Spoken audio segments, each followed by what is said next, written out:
नमस्कार विद्यार्थी मित्रांनो, स्मार्ट स्टडी या आपल्या एज्युकेशन चॅनलमध्ये तुम्हा सर्वांचे मनपूर्वक स्वागत. मित्रांनो, आजच्या लेक्चरमध्ये आपण 25 एप्रिलच्या सगळ्या घडामोडी घ्यायचा प्रयत्न करणारे आणि महत्त्वाच्या मुद्द्यांवर डिस्कशन करणारे, ज्याचा तुम्हाला येणाऱ्या सर्व परीक्षांमध्ये फायदा होईल. तर मित्रांनो, या लेक्चरची PDF तुम्हाला डिस्क्रिप्शन बॉक्समध्ये मिळेल. लेक्चरला सुरुवात करूया. पहिला प्रश्न आहे, आंतरराष्ट्रीय बहुपक्षीय दिन आणि शांतता कूटनीती दिन कधी साजरा केला जातो? 24 एप्रिलला. हा दिवस 24 एप्रिल 2019 रोजी पहिल्यांदा साजरा केला गेला. हा दिवस संयुक्त राष्ट्र संघाद्वारे साजरा केला जातो. हा दिवस आंतरराष्ट्रीय सहकार आणि बहुपक्षीयतेची मूल्ये जपण्यासाठी साजरा केला जातो.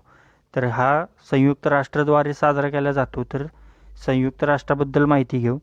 आंतरराष्ट्रीय शांतता आणि सुरक्षा याला केंद्रस्थानी धरून दुसऱ्या महायुद्धानंतर 1945ला संयुक्त राष्ट्रांची स्थापना करण्यात आली.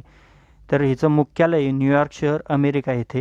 याचे सध्याचे सरचिटणीस आहेत बान की मून आणि 193 सदस्य देश या संयुक्त राष्ट्र संघामध्ये आहेत. तर कालच्या लेक्चरमध्ये आपण एप्रिलचे 1 तारखेपासून आजपर्यंतचे सगळे इम्पॉर्टंट डेज बघितलेत, काल रिवाईज केलेले. तर आय बटनवर वरच्या क्लिक करून तुम्ही ते सगळे लेक्चर्स बघू शकता. पुढं बघूया.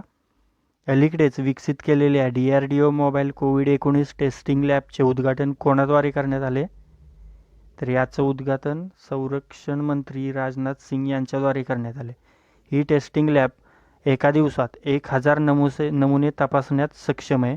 तर हैदराबादच्या ESIC हॉस्पिटलच्या सहकार्याने DRDOने mobile virology research and diagnostics laboratory विकसित केले. या प्रयोगशाळेची निर्मिती फक्त 15 दिवसांमध्ये करण्यात आली. पुढं बघूया. IMMAचे नवे अध्यक्ष म्हणून कोणाची निवड करण्यात आली आहे? राकेश शर्मा यांची. तर हे बजाज ऑटोचे संचालक आहेत आणि आता यांनाच IMMAचे नवे अध्यक्ष म्हणून नियुक्त करण्यात आले. तर IMMAचा फुल फॉर्म आहे इंटरनॅशनल मोटरसायकल मॅन्युफॅक्चरिंग असोसिएशन. तर पुढं बघूया. अलीकडेच कोणत्या राज्याने आप्तमित्र ॲप आणि हेल्पलाईन नंबर सुरू केला? कर्नाटक राज्याने. तर हे आप्तमित्र काय आहे याच्याबद्दल आपण माहिती घेऊ.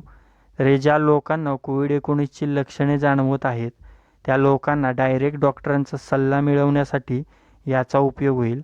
आणि हेल्पलाईन नंबर आहे 14410. तर मागच्या लेक्चरमध्ये आपण बघितले की कर्नाटकने गॅट सॅट गो नावाचे कॉम्पिटेटिव्ह एक्झाम्स प्रिपरेशनसाठी पोर्टल सुरू केले होते. तर कर्नाटक हे बघा मॅपमध्ये, कर्नाटक याची राजधानी आहे बेंगलुरू. मुख्यमंत्री आहेत BS येडियुरप्पा आणि राज्यपाल आहेत विजुभाई वाला. पुढं बघूया. अलीकडेच उरी लेवाईन यांना कोणत्या कंपनीचे स्वतंत्र संचालक म्हणून नियुक्त करण्यात आले? तर यांना इन्फोसिसचे स्वतंत्र संचालक म्हणून नियुक्त केले. हे इस्रायलचे आहेत. तर इन्फोसिसबद्दल माहिती घेऊया. याचं हेडक्वार्टर आहे बेंगलोर येथे आणि CEO आहेत सलील पारिक. पुढं बघूया. अलीकडेच कोणी राष्ट्रीय कार्यक्रम 2.0 सुरू केला? तर मानव संसाधन विकास मंत्रालयाने. आत्ताचे आपले मानव संसाधन विकास मंत्री आहेत रमेश पोखरियाल निशंक यांनीच हा कार्यक्रम सुरू केला. तर हा कार्यक्रम काय आहे? तर यामध्ये आपण कोणतेही एज्युकेशन रिलेटेड कंटेंट कॉन्ट्रीब्यूट करू शकतो. एज्युकेशन रिलेटेड कोणतीही माहिती आपण यामध्ये कॉन्ट्रीब्यूट करू शकतो, म्हणजेच ऑनलाईन पोर्टलवर ही माहिती आपण टाकू शकतो. पुढं बघूया. अलीकडेच TSSने कोणत्या देशात पहिली पूर्ण डिजिटल बँक लॉन्च करण्याची घोषणा केली आहे? तर तो देश आहे इस्रायल. TCSने 2021पर्यंत इस्रायलमध्ये पहिली पूर्ण डिजिटल बँक लॉन्च करणार आहे. तर इस्रायलमध्ये लॉन्च करेल. तर मॅपमध्ये बघा इस्रायल, याची कॅपिटल आहे जेरुसलेम, करन्सी आहे इस्रायली न्यूसेकल आणि पंतप्रधान आहेत बेंजामिन नेतन्याहू. तर TCS करणार आहे. तर TCSबद्दल माहिती घेऊ. याची स्थापना 1968 साली झाली. हेडक्वार्टर आहे मुंबई येथे आणि अध्यक्ष आहेत नटराजन चंद्रशेखर आणि MD CEO आहेत राजेश गोपीनाथन. कोण? राजेश गोपीनाथन. पुढे बघा. अलीकडेच कोणत्या देशाने नवी डिजिटल करन्सी DC/EP लॉन्च केली? तर तो देश आहे चीन. तर चीनने डिजिटल करन्सी इलेक्ट्रॉनिक पेमेंट ही नवीन करन्सी लॉन्च केली. तर चीनमध्ये काही स्पर्धा होणार आहेत, त्या कोणत्या आपण बघू. तर 2021मध्ये एशियन युथ गेम होणार आहे, 2022मध्ये विंटर ऑलिम्पिक गेम होणार आहे आणि 2022लाच एशियन गेम्स पण होणार आहेत. तर हे करन्सी चीननं लॉन्च केली. तर मॅपमध्ये बघा चीन, राजधानी आहे बीजिंग, अध्यक्ष आहेत शी जिनपिंग आणि चलन आहे रेनमिनबी. पुढं बघूया. अलीकडेच भारताने कोणत्या देशाला 23 टन आवश्यक औषधे पाठवली आहेत. तर त्याचं उत्तर आहे नेपाळ.